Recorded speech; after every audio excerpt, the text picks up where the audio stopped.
Today, let's talk about someone really cool, Tony Hawk. He is without a doubt the most legendary skateboarder in history.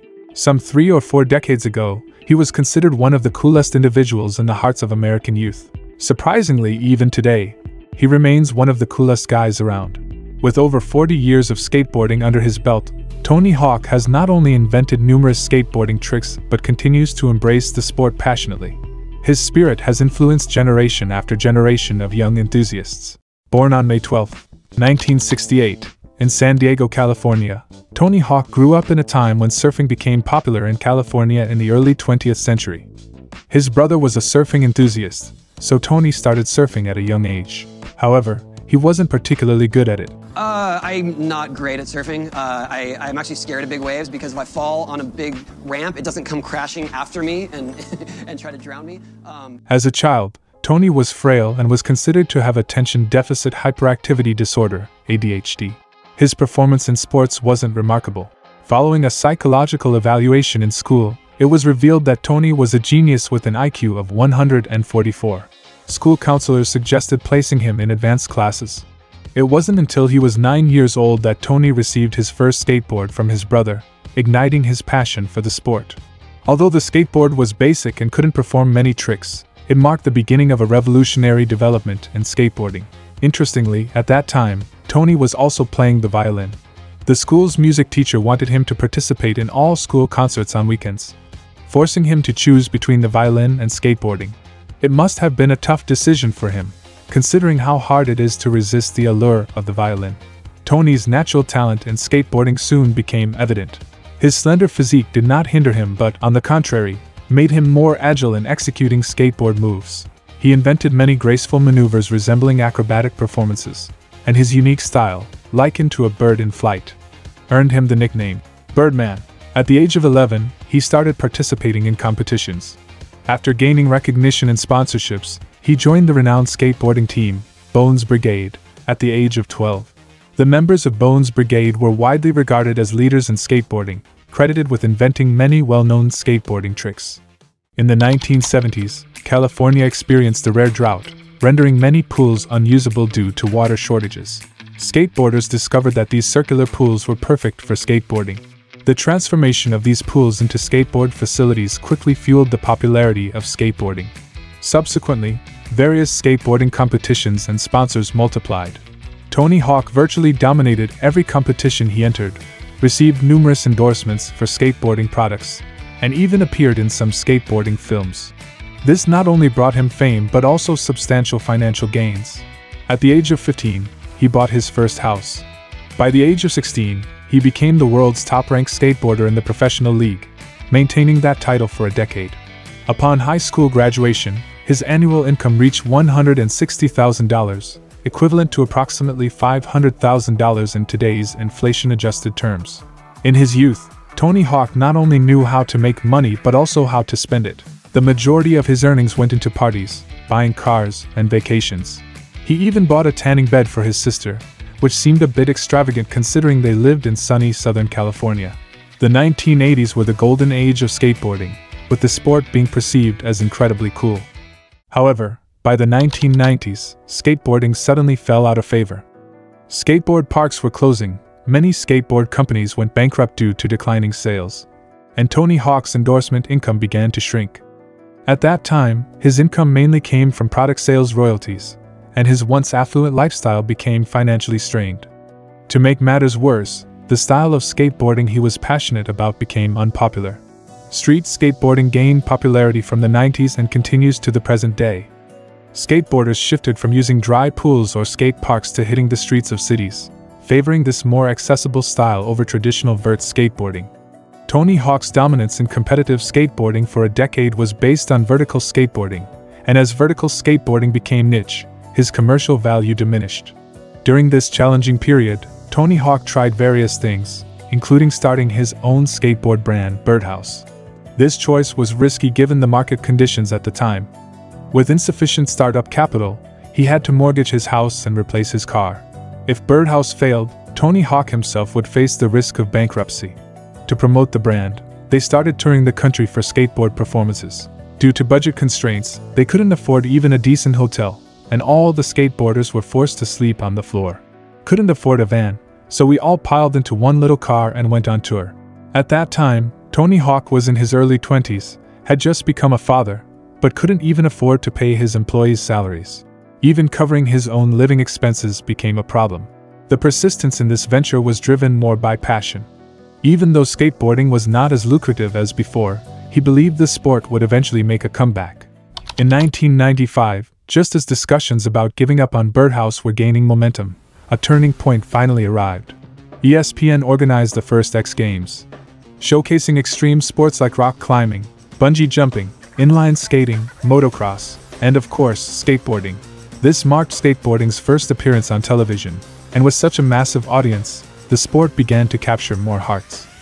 Tony Hawk, as the GOAT in vertical skateboarding, frequently appeared in X Games competitions, becoming recognizable like a star when walking down the street.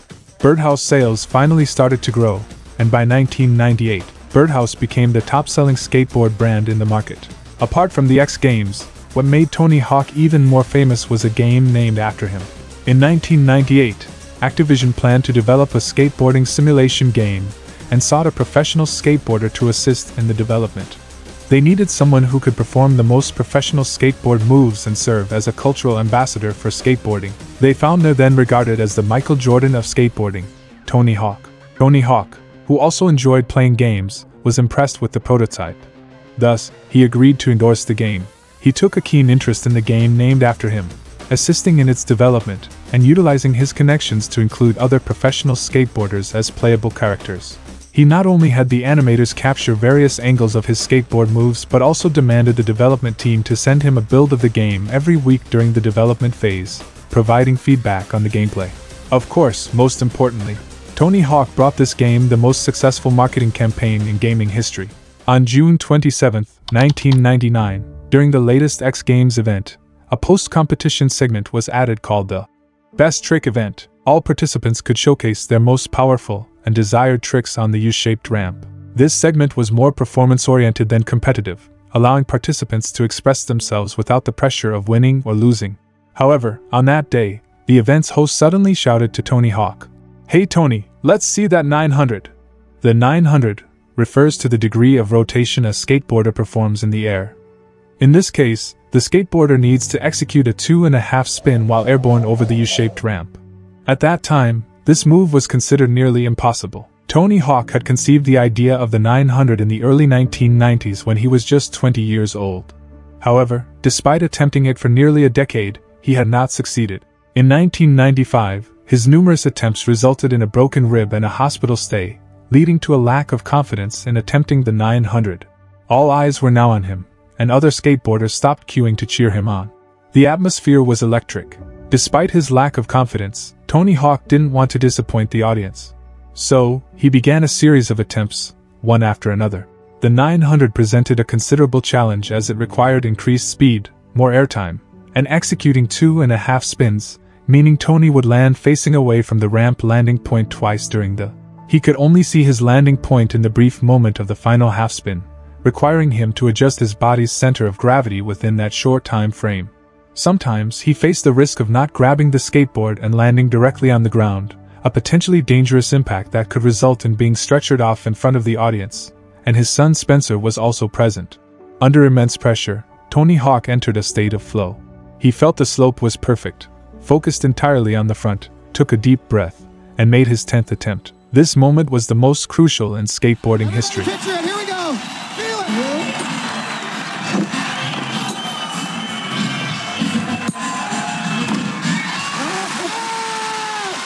Are you kidding me? Yeah, look at this! Tony Hawk, everybody! This jump wasn't just Tony's success. It represented hope for the entire skateboarding industry. He changed the future of skateboarding. The legendary 900 made Tony Hawk a household name in the United States, shocking the public and leaving a lasting impact on the perception of skateboarding. Just 3 months after the program was recorded, Tony Hawk's Pro Skater, a game based on Tony Hawk, was released. In the initial release, the 900 was not included because the game company was unaware that Tony Hawk was going to attempt the 900. This disrupted their plans. and they had to work overtime to incorporate the 900 into the game. This allowed players to use Tony Hawk's iconic 900 in the initial version of the game. This made the 900 the most successful advertisement in electronic gaming history and also the most successful advertisement in skateboarding history. From late December 1999, the game shipped over 350,000 copies and was listed in over 10,000 retailers worldwide. After its release in 2000, multiple game versions followed, selling a total of 3 million copies. This inspired many kids who played the game to pick up skateboarding for the first time and led to a resurgence of skateboarding after 2000. Following this, Tony Hawk retired from professional competitions and dedicated himself to the development of skateboarding, creating the world's first downward spiral loop and assisting in establishing skateboard parks in underserved communities. Today, the U-shaped ramp has undergone improvements, the incline is more scientific, and an increasing number of young skateboarders are showcasing astonishing talents.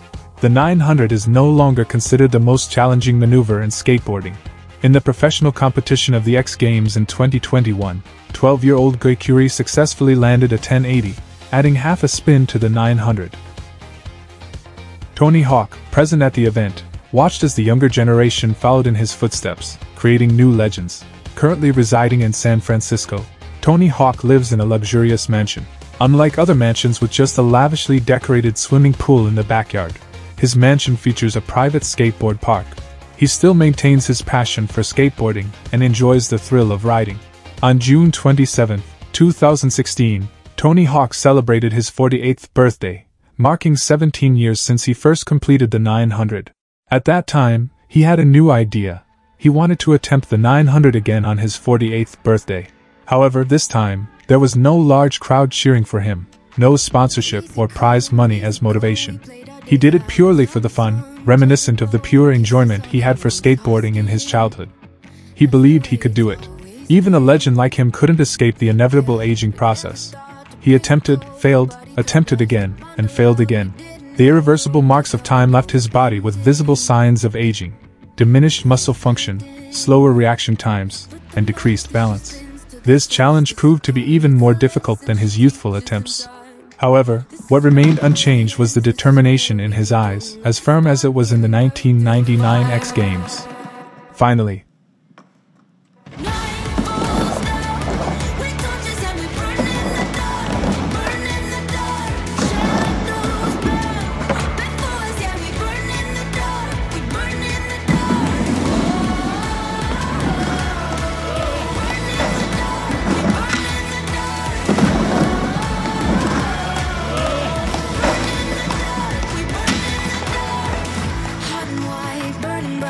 circle up it, how to close for the night, pixels on a warm He was there on the first one. No, he was on my last.